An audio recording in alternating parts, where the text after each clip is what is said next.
Welcome to Penrose Learning, where we make understanding easy.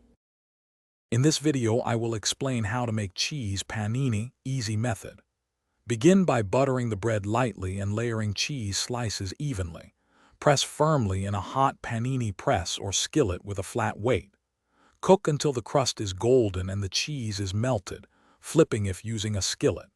Rest the sandwich briefly to set the cheese, then slice and serve while hot with a simple salad or pickles.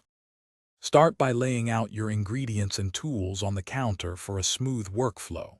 Slice cheese thinly so it melts evenly, and avoid overloading the sandwich to prevent sogginess.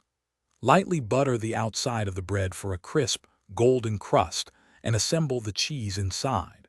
Preheat your press or skillet until it is hot but not smoking, which ensures proper caramelization without burning the bread. Quick recommendation while we take a short break.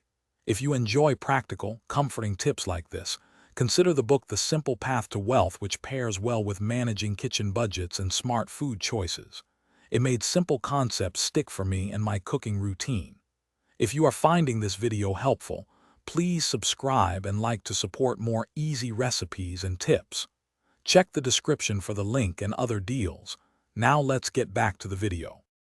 When cooking, monitor heat closely so the bread becomes golden without burning while the cheese fully melts. If using a skillet, use a heavy pan or a weighted lid to mimic a press and flip once for even color. Thin cheese slices speed melting, while thicker slices add texture but need lower heat. After cooking, rest the panini briefly to let the cheese firm slightly, which makes slicing neater and eating more enjoyable. Thanks for watching. If this was helpful, leave a like and consider subscribing. See you next time.